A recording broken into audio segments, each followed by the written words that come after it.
Hello, j'espère que vous allez bien. Aujourd'hui on se retrouve pour un nouveau bilan culturel après 2 mois d'été où je n'ai rien posté puisque j'étais en vacances. Et la première catégorie dont je vais parler, ça va être les bouquins.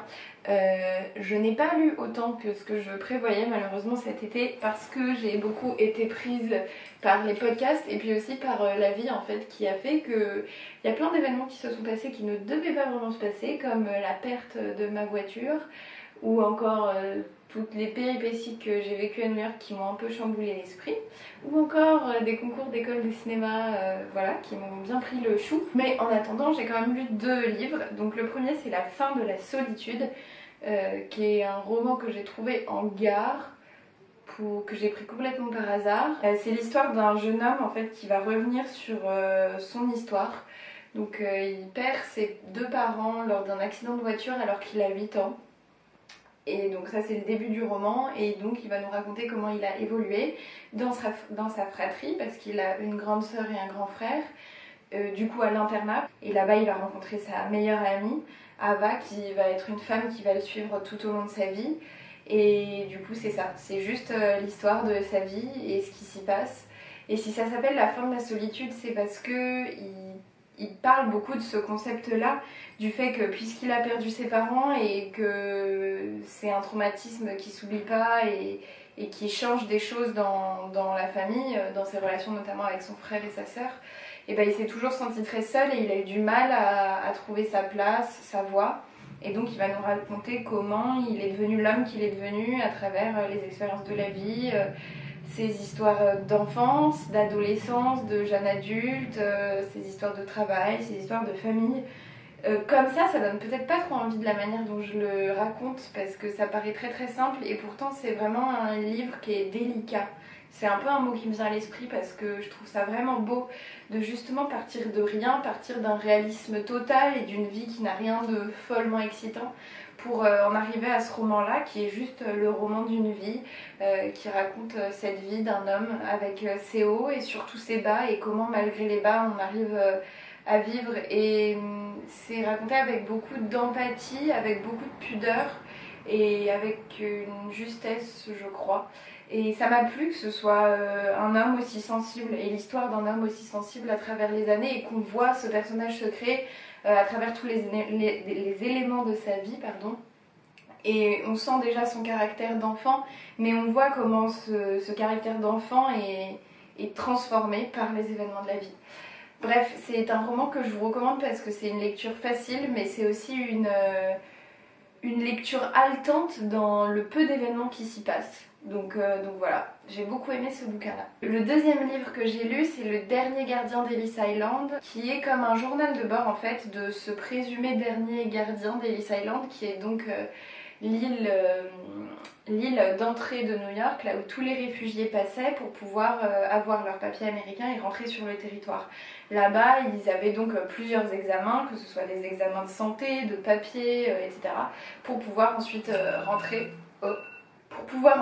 sur le territoire. Et donc là on découvre l'histoire d'Ellis Island à travers le journal intime de son gardien. Et là aussi c'est encore une fois une histoire d'homme, mais avec beaucoup de sensibilité, même s'il y a un sujet qui m'a posé question, une histoire d'amour, une histoire de consentement notamment, qui était très intéressante parce qu'on a beaucoup d'attachement pour un personnage, et là on vient souligner un petit problème. Du coup c'est une lecture que j'ai trouvée intéressante et très agréable aussi, parce que là aussi on y découvre la vie finalement d'un homme à travers ses expériences et à travers ce journal là. Et puis on y découvre aussi l'histoire d'Ellis Island, et c'était cool de lire ça dans le contexte où je découvrais l'île en même temps dans la vraie vie, puisque j'étais à New York et j'y suis allée. Mais je trouve que c'est une très belle écriture, cette autrice écrit des choses vachement bien. Et là je me suis procuré notamment son dernier roman qui a l'air top, c'est sur l'histoire d'une photographe complètement méconnue, dont on a retrouvé le carton d'œuvre, et du coup la personne ayant trouvé ce carton d'œuvre a décidé de découvrir l'histoire de cette photographe, et elle est devenue connue après sa mort, et je crois que c'est très intéressant, donc j'ai vraiment hâte de lire ça aussi. Si ça vous intéresse, je vous mettrai toutes les références en barre d'infos. La dernière lecture, qui n'est pas vraiment une lecture, mais qui est un roman graphique. Donc cette BD, c'est une BD sur le thème de l'Inde. C'est quelque chose que je recherchais et je me baladais à Noirmoutier, donc l'île où je suis allée en vacances cet été. Et il y a une petite librairie et il y avait cette BD là qui m'a attiré l'œil, qui s'appelle Bonjour les Indes et qui a été faite par Dodo, Benradi et Jeannot. Qui sont donc trois illustrateurs, auteurs. Je crois qu'il y a une femme et 2 hommes. Et donc ils sont partis faire ce voyage en Inde et je crois que c'était dans les années 90 en fait. Et que ce roman que je me suis procuré était une réédition. Tous les 3 ils se sont réunis pour faire ce roman graphique à travers des petits textes et des illustrations et des petites BD un peu rigolotes. Ils ont voulu montrer ce qu'était l'Inde à travers différents thèmes, que ce soit le transport, qu'est-ce qui se passe en bus, comment tu manges, les gares, les trains, les temples, tous ces thèmes-là qui sont propres à l'Inde et que toute personne ayant voyagé en Inde comprendra et s'y retrouvera.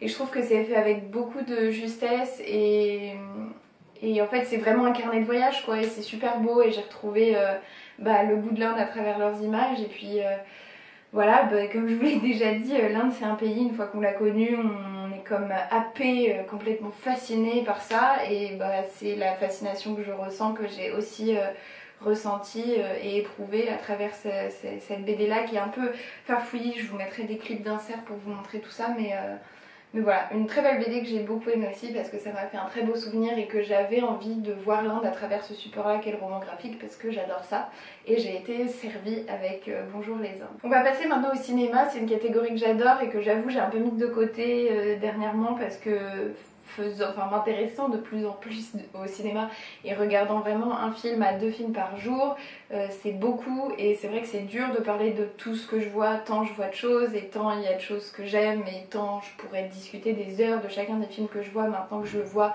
avec un œil plus d'analyse.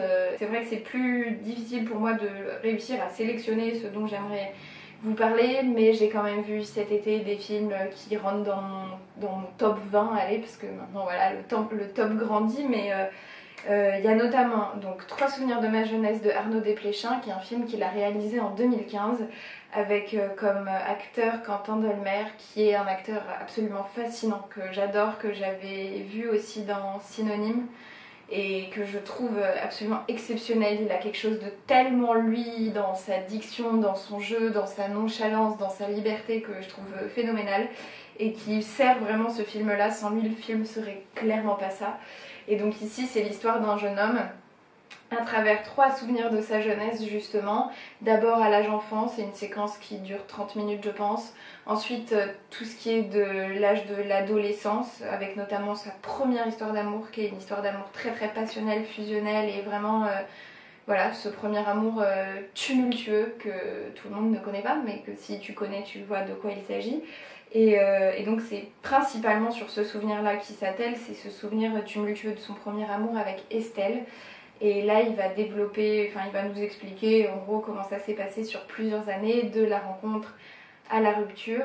Je trouvais ça très beau grâce à Quentin Dolmer en fait, qui est exceptionnel, que je trouve incroyable. Et pour lui, il faut absolument voir ce film-là. J'ai aussi découvert ce mois-ci Thunder Road de Jim Cummings, qui est donc un film qui a été présenté cette année, si je ne m'abuse, au Festival du film américain de Deauville. Donc ce film-là, il a été écrit, réalisé et joué par Jim Cummings. Et là encore, une performance d'acteur absolument incroyable parce que il est génial. J'ai pas les mots tellement c'était beau ce film et tellement c'était émouvant. C'est l'histoire d'un père de famille qui est policier dans une petite ville des États-Unis, qui galère à éduquer sa fille parce qu'il a vécu un divorce difficile.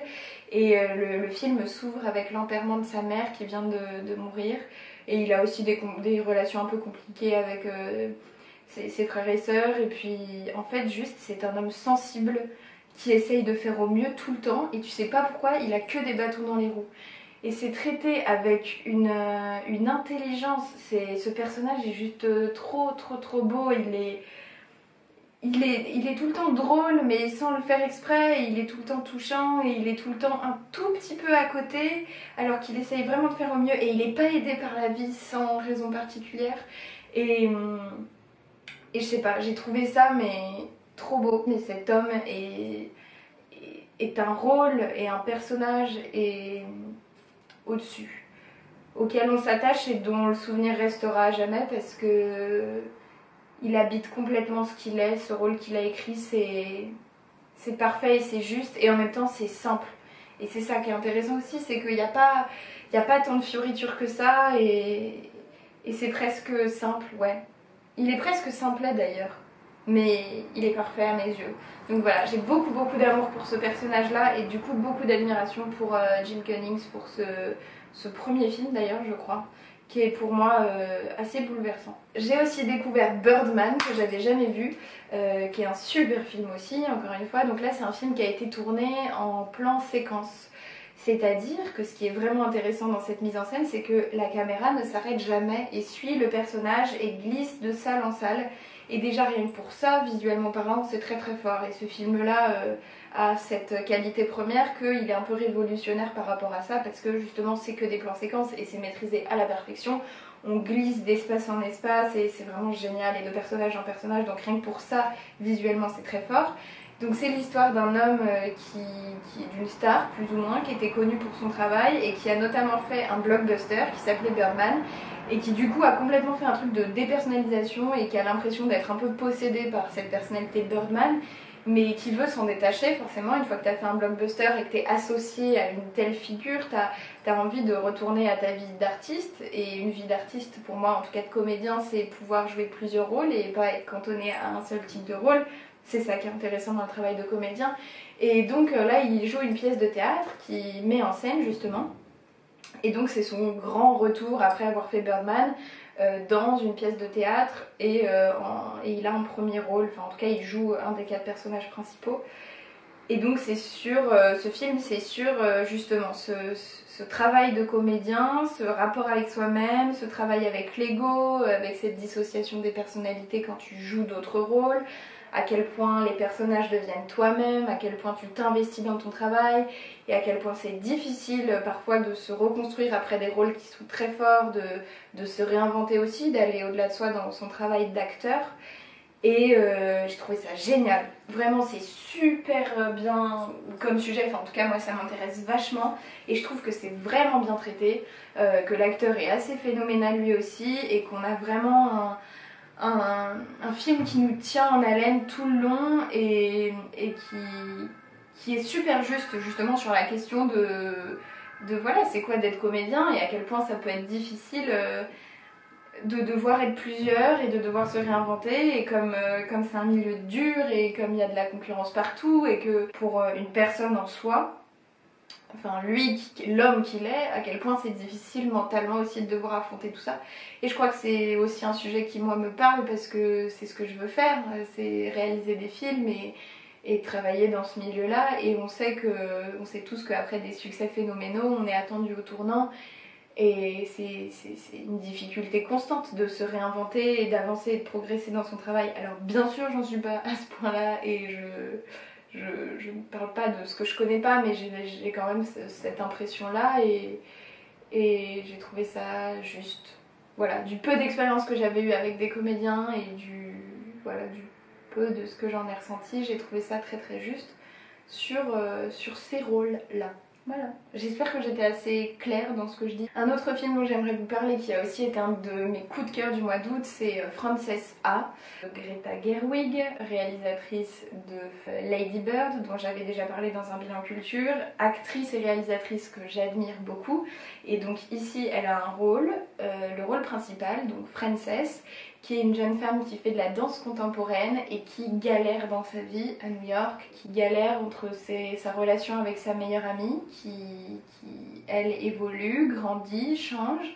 Donc sa relation aussi avec son appartement et ses sous, dans le sens où elle a besoin de trouver un toit, donc elle va retrouver des nouvelles colocations. Sa relation avec ses parents, parce que elle retourne les voir dans leur région à Noël, mais sinon dans la vraie vie de tous les jours elle vient à New York.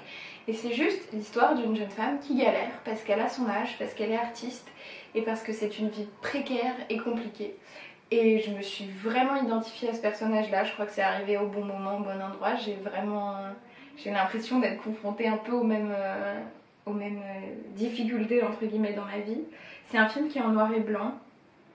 Faut le dire quand même parce que peut-être que ça joue dans vos choix de films que vous visionnez, mais je comprends. En fait ce noir et blanc rend la chose beaucoup plus poétique, beaucoup plus universelle et plus simple aussi. On est moins sur les artifices des décors, mais on est vraiment plus sur le personnage, donc elle, qui est avec toutes ses contradictions, quand même une fille super, et tu peux pas lui en vouloir d'être avec ses contradictions justement. Et elle est touchante et elle est belle et elle est drôle parce qu'elle se cherche en fait, elle essaie juste de devenir femme, adulte et que c'est compliqué et que voilà, elle se cherche lentement mais sûrement. Mais que c'est très beau aussi de se chercher comme ça, malgré toutes les conneries que ça peut être et les galères de tous les jours, bah c'est beau. Et j'aime quand ça traite de sujets aussi simples et aussi universels.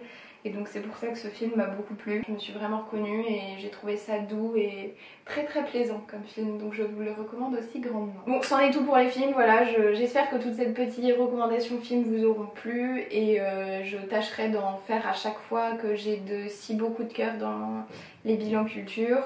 Et n'hésitez pas aussi, si ça vous intéresse, à me suivre sur Sens Critique, puisque je note tout ce que je vois et que grâce à ça vous avez un peu une idée de ce que je regarde et qui me plaît pas forcément. N'hésitez pas aussi s'il y a des films dont vous aimeriez précisément que je parle parce que vous ils vous ont plu ou parce que vous pensez que ça pourrait me plaire ou parce que vous pensez que c'est problématique et qu'il faudrait en discuter. N'hésitez pas à me recommander tout ça en commentaire, je me ferai un plaisir d'aller voir ça forcément. Pour ce qui est des séries, j'aime pas les séries parce que c'est chronophage et que du coup t'arrives pas à t'en sortir, mais j'avoue avoir regardé, parce que je suis partie aux États-Unis, la saison 1 de Twin Peaks. Donc Twin Peaks c'est la série réalisée en 95 si je ne me trompe pas par David Lynch. C'est une série qui est vraiment sublime et visuellement elle est très très forte et super intéressante, et en termes d'analyse aussi je crois que c'est une série que tu pourrais regarder 10 fois et à chaque fois la redécouvrir tant il y a de signes et de degrés de lecture lisibles à chaque fois, et je trouve ça chouette parce que c'est un peu comme une boîte à trésors en fait cette série là. Il y a des éléments de partout. Lui, le personnage du détective du FBI dont j'ai pas le nom est absolument génial. Donc voilà, et Shelly est d'une beauté absolument renversante. Bref, visuellement c'est super, et pas que visuellement d'ailleurs. L'intrigue est pas drôle, c'est pas le mot, mais l'intrigue est prenante et on ne peut pas s'arrêter de penser des questions quand on voit cette série. Et c'est pour ça que je l'aime, parce que j'ai envie de la revoir et de la re-revoir et qu'il y a des images fortes et que j'ai envie d'analyser et de décortiquer tant j'ai l'impression que c'est une boîte pleine de mystères. Voilà. Et la deuxième série que j'ai regardée parce que je ne l'avais jamais regardée, ou en tout cas je m'en souvenais plus, c'est Gossip Girl, parce que comme j'étais à New York, j'avais envie d'un truc un peu new-yorkais, et du coup j'ai regardé cette série que j'adore. Je vais pas vous mentir, je l'aime trop. J'ai regardé une saison entière quand j'étais à New York et là j'ai entamé la saison 2. Mais j'essaye de pas regarder trop régulièrement parce que ça prend beaucoup de temps de regarder des séries et que c'est tout le temps la même chose, et on s'y attache pour l'intrigue bien sûr et pour les personnages, mais en tout cas Gossip Girl, je crois qu'en termes de mise en scène, même s'il y a des trucs super, c'est pas non plus ultra intéressant. En tout cas c'est pas vraiment cinématographique, mais c'est quand même super. Et pourquoi j'ai aimé cette série, c'est parce que je trouve que au-delà de tout l'aspect bling bling, on vous raconte l'histoire du pourcentage le plus riche de tout New York et on vous montre comment est leur vie, et voilà. Au-delà de l'aspect esthétique, de ces changements de tenue, de robes, de soirées, de mondánité et tout, qui déjà est super attirant et super chouette. Et bah il y a tous ces tous les enjeux de ce que c'est qu'être adolescent. Comment on parle d'amour, comment on parle de rupture, comment on parle de bullying à l'école, comment on parle de première fois, comment on parle de ses problèmes d'argent, de classe sociale et tout ça. Et ça, je trouve en fait que dans les intrigues, on y croit toujours, et c'est des choses qui, même si elles sont super malsaines, elles pourraient vraiment arriver, et c'est vraiment des questionnements qu'on a à cet âge-là. Et je trouve que c'est vraiment intelligent en fait comme série. Je trouve que c'est ultra bien pensé et que les intrigues elles sont pas trop what the fuck. En tout cas dans la saison 1 c'est l'effet que ça m'a fait. Là je commence lentement la saison 2 donc j'ai pas trop eu le temps de me faire un avis. Après j'avoue que j'ai cru comprendre qu'il y avait 7 saisons. Moi je peux jamais dépasser 3 saisons, sinon c'est trop pour moi. Donc bon, on va voir jusqu'à quand ce plaisir va durer, mais je trouve que c'est un très bon plaisir coupable de vacances. Et j'ai été agréablement surprise par Gossip Girl. D'ailleurs, dites-moi dans les commentaires si vous êtes Team Blair ou Team Serena. Je rigole, mais vous pouvez le faire, ça me fait gaulerie. Moi je suis team Blair, j'avoue. On va maintenant parler de podcast parce que j'en ai découvert beaucoup cet été et que je vous en ai déjà parlé, mais c'est un format que j'adore. Le premier podcast dont je vais vous parler, c'est le podcast de Margot qui me suivait ici et que j'ai rencontré à Cannes, qui a des super projets, notamment son podcast Prends-en de la graine, qui est un podcast qui interviewe des adolescents entre 13 et 18 ans je crois, sur leur vie, en tout cas sur les questions qui les préoccupent, que ce soit de devenir végétarien, que ce soit l'écologie, que ce soit leur sexualité, et je trouve ça super de leur donner la parole comme ça et de les laisser s'exprimer. Moi j'ai quitté l'adolescence et j'avoue ne pas en avoir beaucoup de souvenirs, mais ça me fait du bien d'entendre ces gens qui vont devenir des adultes parler de la vie avec leur expérience à eux. Je trouve ça fascinant de se dire qu'il y en a qui sont très très matures et d'autres beaucoup moins. Bon, en l'occurrence, tous les invités qu'elle a sont plutôt très matures et c'est beau de voir des jeunes aussi ouverts d'esprit et matures et tout ça, ça fait plaisir. Mais en tout cas, je trouve ça super intéressant et j'ai envie qu'on encourage son projet parce qu'elle s'y met à fond et que c'est trop beau de vouloir donner la parole à tout un chacun, surtout que c'est clair que les adolescents, on en parle beaucoup mais on ne les laisse pas beaucoup s'exprimer. Donc voilà, je vous invite à aller découvrir ce podcast dont je mettrai les liens bien sûr en barre d'infos comme tout. Le podcast que j'ai vraiment écouté en boucle, en tout cas dont j'ai beaucoup écouté les épisodes cet été, c'est le podcast Culture 2000.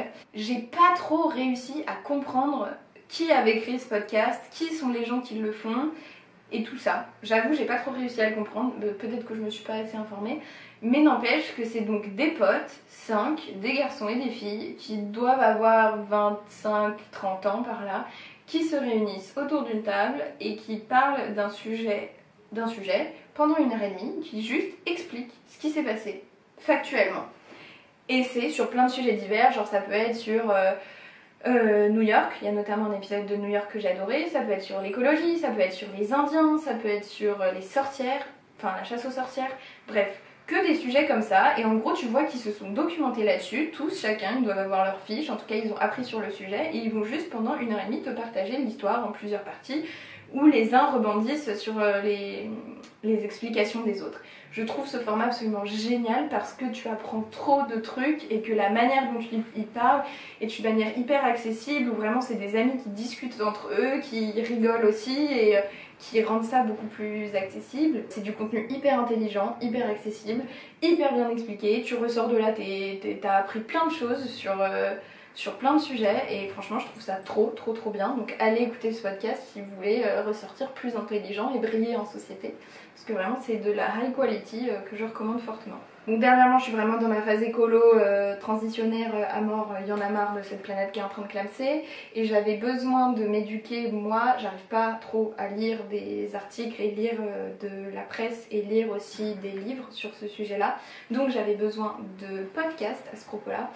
Et c'est cool parce que j'en ai trouvé. J'ai donc découvert Basilic, qui est un podcast où une femme va rencontrer des gens qui changent les manières de consommer et de produire, et donc qui s'engagent pour la planète.